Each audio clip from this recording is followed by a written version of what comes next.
કેમ છો વિદ્યાર્થી મિત્રો?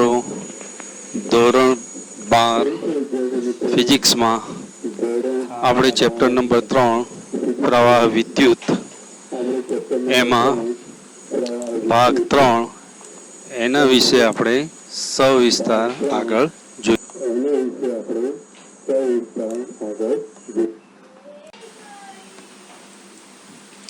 વિદ્યુત પ્રવાહ ઘનતા એટલે શું? વિદ્યુત પ્રવાહ ઘનતાના પદમાં ઓહમનો નિયમ મેળવીશું. આ પ્રશ્ન વિશે આપણે સવિસ્તાર સમજીશું. કોઈ પણ સુવાહક છે, એ સુવાહકના આડછેદનો ક્ષેત્રફળમાંથી વિદ્યુત પ્રવાહનું વહન થાય છે. હવે આ જે વિદ્યુત પ્રવાહ છે એને ભાગ્યા આડછેદનો ક્ષેત્રફળ, એનો ગુણોત્તર જે લેવામાં આવે છે, એટલે કે I ડિવાઇડેડ બાય E લેવામાં આવે તો, એટલે કે આડછેદનું ક્ષેત્રફળ, તો એના બરાબર વિદ્યુત પ્રવાહ ઘનતા મળે છે. હવે અહીંયા આગળ આડછેદનું જે ક્ષેત્રફળ લેવામાં આવે છે, એ ક્ષેત્રફળ 1 એકમ લેવામાં આવે તો એની જગ્યાએ 1 મૂકતા G એટલે કે વિદ્યુત પ્રવાહ ઘનતા બરાબર વિદ્યુત પ્રવાહ, તેમાંથી વહેતો વિદ્યુત પ્રવાહ. એટલે કે વ્યાખ્યા આ રીતે આપી શકાય કે સુવાહકના કોઈ બિંદુ પાસે વિદ્યુત પ્રવાહની દિશાને લંબ એવો એકમ ક્ષેત્રફળ, અહીંયા આપણે ક્ષેત્રફળ કેવું લઈએ છીએ? એકમ માંથી પસાર થતા વિદ્યુત પ્રવાહને વિદ્યુત પ્રવાહ ઘનતા G સદિશ તરીકે ઓળખીએ છીએ. હવે આ ઘનતા, વિદ્યુત પ્રવાહ ઘનતા છે, સદિશ રાશિ છે.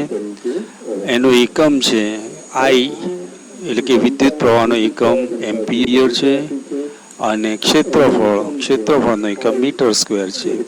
એટલે અહીંયા આગળ એમ્પિયર ભાગ્યા મીટર સ્ક્વેર, એટલે કે એમ્પિયર મીટર ઇનવર્સ 2 તરીકે પણ લઈ શકીશું. એનું પારિમાણિક સૂત્ર બનશે m0 L⁻² T0 A⁻1. ઓહમનો નિયમ આગળ આપણે જોયો કે V is equal two IR.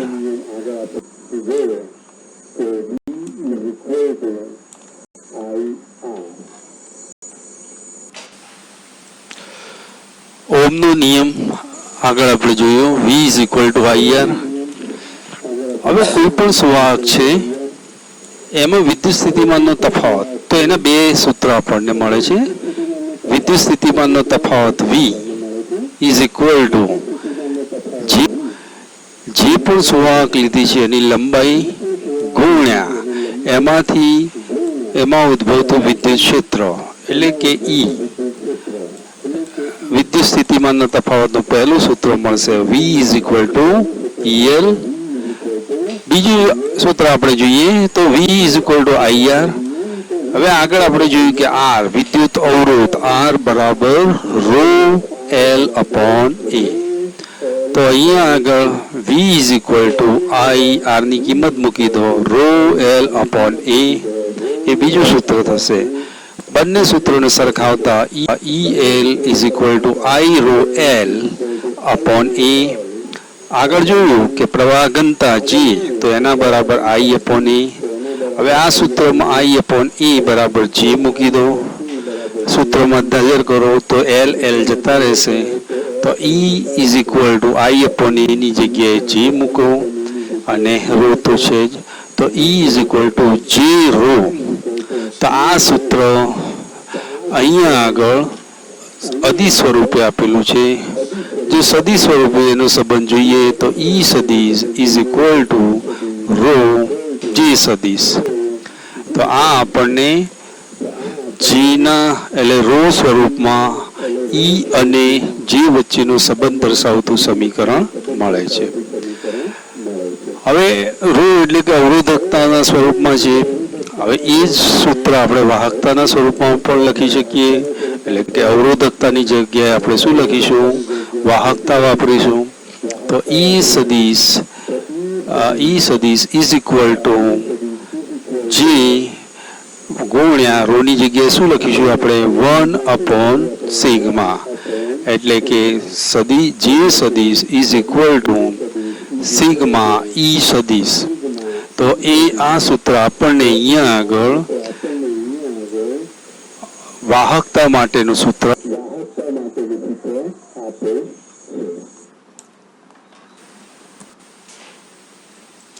હવે આપણે સ્વાધ્યાયમાં જઈએ, દાખલા નંબર 3.6માં. તો અહીંયા આગળ રકમ આપણને આપેલી છે કે 15 મીટરની લંબાઈ છે, આડછેદનું ક્ષેત્રફળ 6.0 × 10⁻⁻7 છે, અને એમાં એનો અવરોધ છે 5 ઓહ્મ આપેલો છે.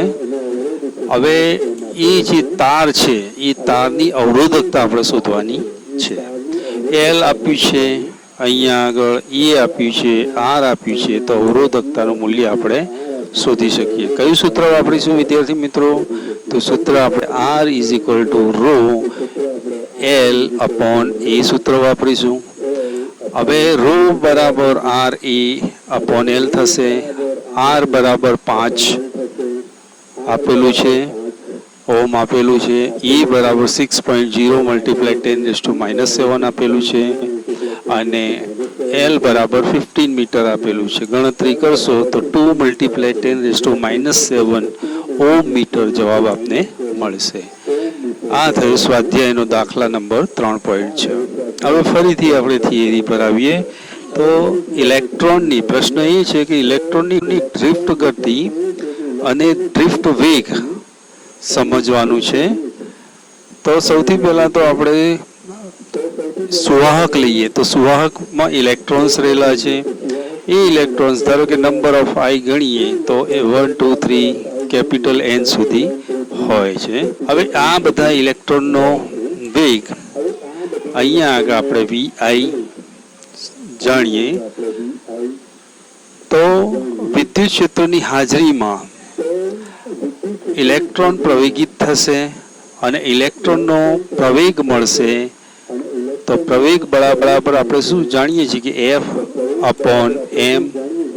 અહીંયા આગળ એફ બળ માટેનું વિદ્યુત ક્ષેત્રના સ્વરૂપમાં સૂત્ર શું આવશે? તો F is equal two minus E capital E. Minus એટલે ઇલેક્ટ્રોનનો વીજભાર દર્શાવેલો છે ઈ, અને કેપિટલ ઈ વિદ્યુત ક્ષેત્ર આપણને આપે છે. માઇનસ ઈ ઇલેક્ટ્રોન પરનો વીજભાર છે, અને એમ એ ઇલેક્ટ્રોનનું દળ અહીંયા આગળ આપણને.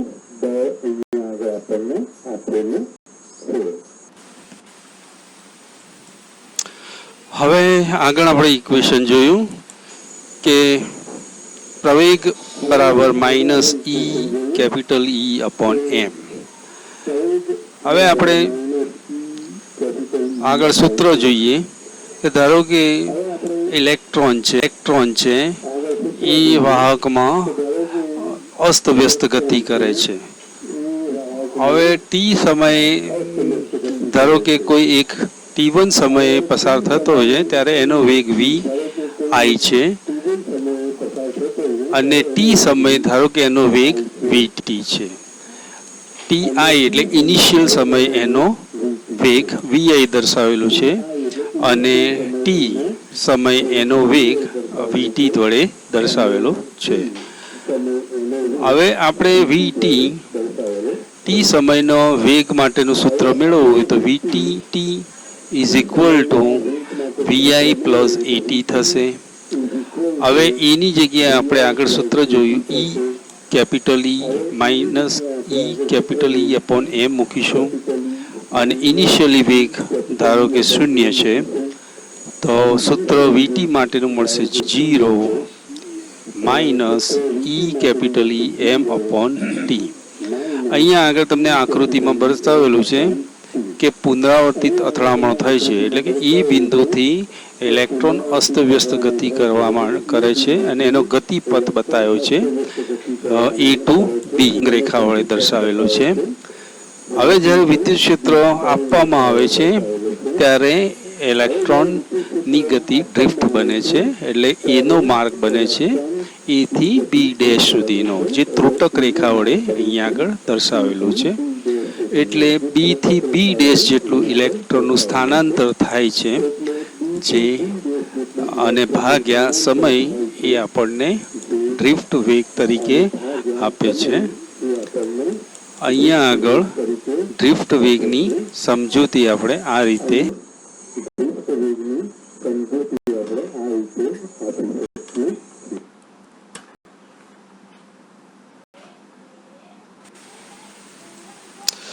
હવે અહીંયા આગળ આપણે જોઈએ કે પ્રવેગ બરાબર બળ ભાગ્યા દળ minus E capital E upon એમ. હવે આ આગળ જોયું પ્રમાણે સતત રીતે ઇલેક્ટ્રોન અસ્તવ્યસ્ત ગતિ કરતા હોય છે. એટલે કોઈ એક છેલ્લી અથડામણની વાત કરીએ તો એના સમય ટી સમય ધારો કે એને ગણીએ અને એનો વેગ વીટી ગણીએ, તો એની અગાઉ નહીં, જે સમય આપણે છે એ સમયને આપણે ટીઆઈ કહીએ અને એ દરમિયાન તેના થતા વેગને આપણે વીઆઈ કરીએ. તો અહીંયા આગળ સૂત્ર આપણને વી ટી માટેનું આગળ જોઈ ગયા minus E capital E upon એમ ટી મળશે. આ ઇલેક્ટ્રોન વચ્ચેની અથડામણો નિયમિત સમયગાળે થતી હોતી નથી, એટલે કે અથડામણ બાદ ઇલેક્ટ્રોનના વેગની દિશા અસ્તવ્યસ્ત રીતે બદલાયા.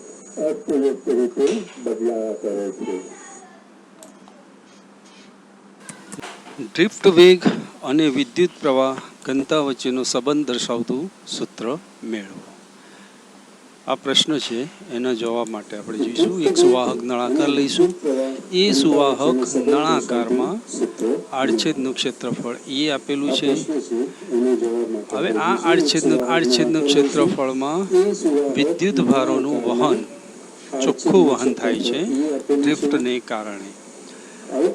હવે અહીંયા આગળ આકૃતિમાં તમે જોઈ શકો છો કે વિદ્યુત ભાર વહનની દિશા જમણી બાજુ છે, જ્યારે વિદ્યુત ક્ષેત્રની દિશા ડાબી બાજુ છે. એટલે પરસ્પર બંને સમાંતર અને વિરુદ્ધ દિશામાં અહીંયા આગળ આપણને જોવા મળે છે. હવે અહીંયા આગળ ડ્રિફ્ટ ડેલ્ટા ટી સમયગાળામાં અહીંયા આગળ આપણને નળાકારની લંબાઈ, તો એ આપણને અહીંયા આગળ ધારો કે ડેલ્ટા એક્સ લઈએ તો આપણે જાણીએ છીએ કે વેગ બરાબર લંબાઈ અથવા તો અંતર ભાગ્યા સમય પહેલી બાજુ લઈ જઈએ તો તમને મળશે delta L is equal to V delta T. અહીંયા ડ્રિફ્ટ વેગ લેવાના કારણે અહીંયા આપણે વીની જગ્યાએ વીડી લઈશું અને ડેલ્ટા એલની જગ્યાએ ડેલ્ટા એક્સ લઈશું. તો સૂત્ર બનશે લંબાઈ માટેનું સૂત્ર, નળાકારની લંબાઈ માટેનું સૂત્ર delta X is equal two VD delta T. હવે સુવાહકમાં એકમ કદ દીઠ મુક્ત ઇલેક્ટ્રોનની સંખ્યા એન હોય તો એ આડછેદમાંથી ડેલ્ટા ટી સમયમાં પસાર થતા ઇલેક્ટ્રોનની સંખ્યા capital N is equal to N A માનાંકમાં વીડી ડેલ્ટા ટી અહીંયા આગળ આપણને મળે.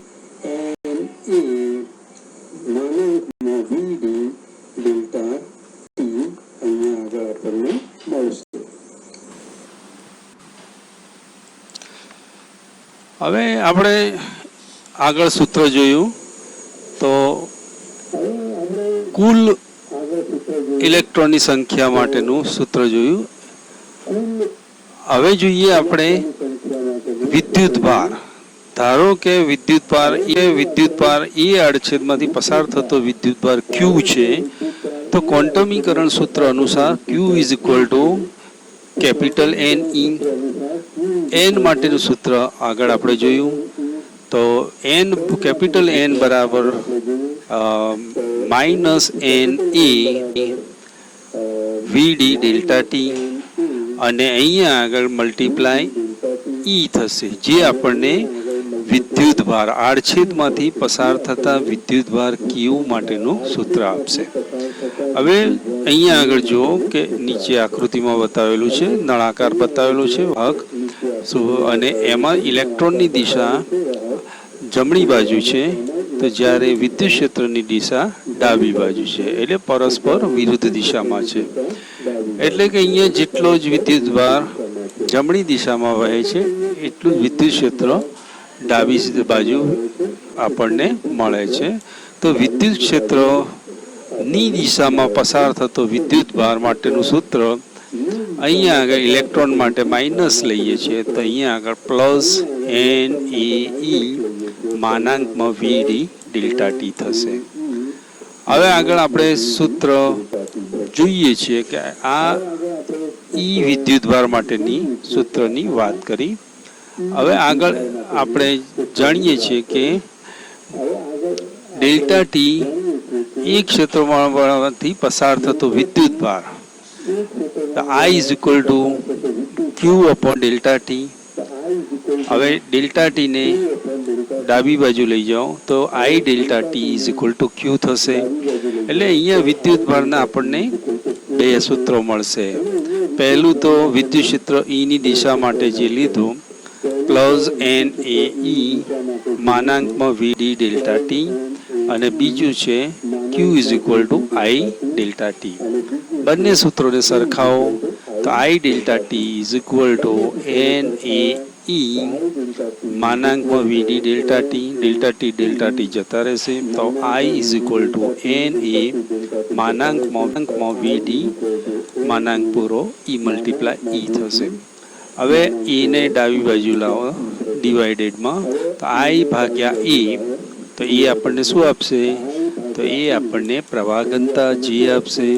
તો J સદિશ ઇઝ ઇક્વલ ટુ NaVDE આપણું સૂત્ર થશે, પ્રવાહ ઘનતા માટેનું સૂત્ર.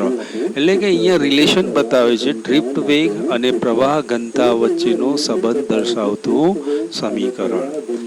હવે આપણે ધારો કે Q ધન હોય તો J અને VD એક જ દિશામાં મળે છે. જો Q ઋણ હોય તો J અને VD પરસ્પર વિરુદ્ધ દિશામાં હોય છે. અહીંયા ડ્રિફ્ટને કારણે ઈને લંબ એવા ક્ષેત્રફળમાંથી વિદ્યુતભારનું ચોખ્ખું વહન થાય. આકૃતિમાં સુવાહકના અંદરના ભાગમાં કોઈ સમતલીય ક્ષેત્રફળ એ આપણે વિચારીએ, ધારો કે તો અહીંયા ક્ષેત્રફળ એ અને વિદ્યુત ક્ષેત્ર ની એકબીજાને શું છે? સમાંતર છે. હવે સુવાહકમાં આપણે લંબાઈ લીધી છે, નળાકારની લંબાઈ કેટલી લીધી છે? નળાકારની લંબાઈ કેટલી લીધી છે? Delta X is equal to માનાંકમાં VD ડેલ્ટા ટી. તો આ લંબાઈમાંથી ધારો કે સ્મોલ n ઇલેક્ટ્રોન પસાર થાય છે, તો આ ઇલેક્ટ્રોન એકમ કદ દીઠ મુક્ત ઇલેક્ટ્રોનની આપણે સ્મોલ n કરીએ તો ડેલ્ટા ટી સમયમાં પસાર થતા ઇલેક્ટ્રોનની સંખ્યા ધારો કે કેપિટલ N હોય, તો કેપિટલ N બરાબર સ્મોલ n એ માનાંકમાં VD ડેલ્ટા ટી થશે. અહીંયા આગળ આપણે એક ઇલેક્ટ્રોન પરનો વિદ્યુતભાર -E હોય તો ડેલ્ટા ટી સમયમાં એ આડછેદમાંથી પસાર થતો વિદ્યુતભાર સ્મોલ q તેના બરાબર લઈ શકીએ is equal two q is equal to -NaE માનાંકમાં VD delta T. હવે આ વિદ્યુતભારની વાત કરી. આ વિદ્યુતભારની વિરુદ્ધ દિશામાં વિદ્યુત ક્ષેત્ર E લાગુ પડે છે, તો વિદ્યુત ક્ષેત્ર E ની દિશામાં પસાર થતો કુલ વિદ્યુતભાર બરાબર વિદ્યુતભાર માટે આપણે માઇનસ લેતા હતા, અહીંયા આગળ વિદ્યુત ક્ષેત્રની દિશામાં પસાર થતો વિદ્યુતભાર એ પ્લસ લઈશું, plus NaE માનાંકમાં VD delta T. એટલે ડેલ્ટા ટી સમયમાં એક ક્ષેત્રફળમાંથી પસાર થતો કુલ વિદ્યુતભાર, તો અહીંયા આગળ I delta T is equal to NaE E માનાંકમાં વીડી ડેલ્ટા ટી થશે. એટલે ક્યુ વિદ્યુતભારના બે સૂત્રો મળશે, આઈ ડેલ્ટા ટી અને બીજું અહીંયા આગળ ઈ દિશામાં પસાર થતો વિદ્યુતભાર એન એ ઈ માનાંકમાં વીડી ડેલ્ટા ટી. બંને સૂત્રો વિદ્યુતભારના સરખાવતા અહીંયા આગળ I delta T is equal to N A E માનાંકમાં વીડી ડેલ્ટા ટી થશે. ડેલ્ટા ટી જતા રહેશે તો I is equal to N E માનાંકમાં વીડી ઈ થશે. હવે એ આડછેદનું ક્ષેત્રફળ એ ને આપણે ડાબી બાજુ લાવતા છેદમાં તો આઈ અપોન એ એટલે કે જે થશે વિદ્યુત પ્રવાહ ઘનતા, તો જે સદિશ એન માનાંકમાં વીડી ઈ થશે. જો ક્યુ ધન હોય તો જે એટલે કે પ્રવાહ ઘનતા અને ડ્રિફ્ટ વેગની દિશા એક મળશે. જો ક્યુ ઋણ હોય તો પ્રવાહ ઘનતા અને ડ્રિફ્ટ વેગ વીડી પરસ્પર આપણને વિરુદ્ધ દિશામાં મળશે. આગળ આપણે જોઈએ કે I is equal to N E A VD. તો અહીંયા આગળ વીડી એટલે કે ડ્રિફ્ટ વેગ, તો ડ્રિફ્ટ વેગની સૂત્ર આગળ આપણે જોયું, સ્મોલ ઈ માનાંકમાં કેપિટલ ઈ સદિશ ટાઉ અપોન એમ થશે. એ કિંમત વીડીની જગ્યાએ અહીંયા મૂકતા આઈ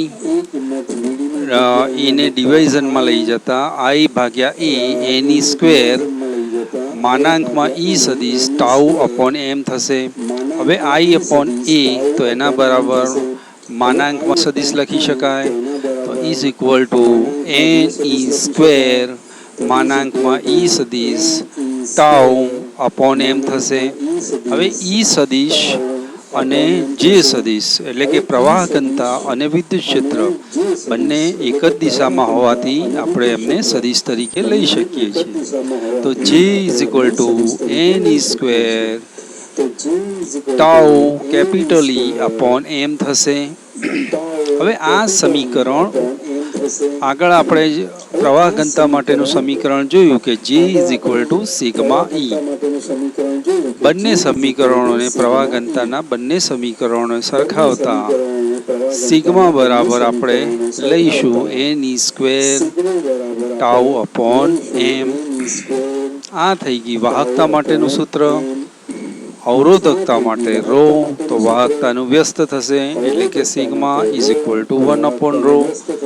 તો rho is equal to M upon N E square tau, જે અહીંયા આગળ આપણને અવરોધકતા માટેનું સૂત્ર મળે